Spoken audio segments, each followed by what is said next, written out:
Hi நண்பர்களே, welcome to சனா சேவை மையம் யூடியூப் சேனல். நம்ம சேனலில் தற்போது என்ன செய்தி பார்க்க போகிறோம் அப்படின்னா, டிஎன்பிசியில் வனக்காவலர் வனக்காப்பாளர் பதவி சான்றிதழ் முழுமையாக பதிவேற்ற கால அவகாசம் வந்து கொடுத்துருக்காங்க. அது தொடர்பான செய்தியை தான் பார்க்க போகிறோம். அதுக்கு முன்னாடி நம்ம சேனலை சப்ஸ்கிரைப் பண்ணாதவங்க சப்ஸ்கிரைப் பண்ணிங்க.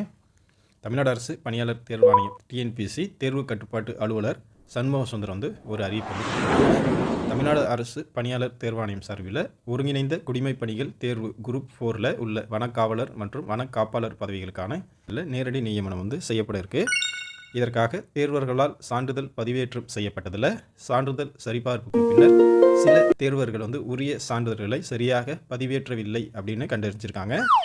எனவே இத்தகைய தேர்வர்களுக்கு இறுதி வாய்ப்பு வழங்கும் விதமாக 30ஆம் தேதி முதல் வரும் 5ஆம் தேதி இரவு 11:59 மணி வரை விடுபட்ட மற்றும் சரியான சான்றிதழ்களை மறு பதிவேற்றம் செய்ய வாய்ப்பு வந்து வழங்கப்பட்டிருக்கு. இந்த தகவல் அந்த தேர்வர்களுக்கு குறுஞ்செய்தி மற்றும் மின்னஞ்சல் மூலமாக வந்து அறிவுறுத்தப்பட்டிருக்கு.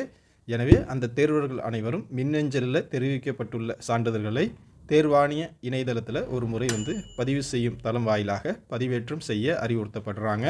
அவ்வாறு உரிய சான்றிதழ்களை பதிவேற்றம் செய்யாத தேர்வர்களின் உரிமை கோரல் விண்ணப்பம் வந்து நிராகரிக்கப்படும் அப்படின்னு சொல்லியிருக்காங்க. அதனால் இந்த வனக்காப்பாளர் பதவி சான்றிதழை இந்த வேலைக்கு அப்ளை பண்ணவங்களுக்கு யாரெல்லாம் வந்து சான்றிதழை முழுமையாக பதிவேற்றம் செய்யாமல் இருக்கீங்களோ, யாருக்கெல்லாம் மின்னஞ்சல் மூலமாகவும் மெசேஜ் மூலமாகவும் இந்த தகவல் வந்து வந்திருக்கும், அவங்களாம் வந்து மீண்டும் வந்து இந்த சான்றிதழை வந்து முழுமையாக வந்து பதிவேற்றம் செஞ்சுக்குங்க.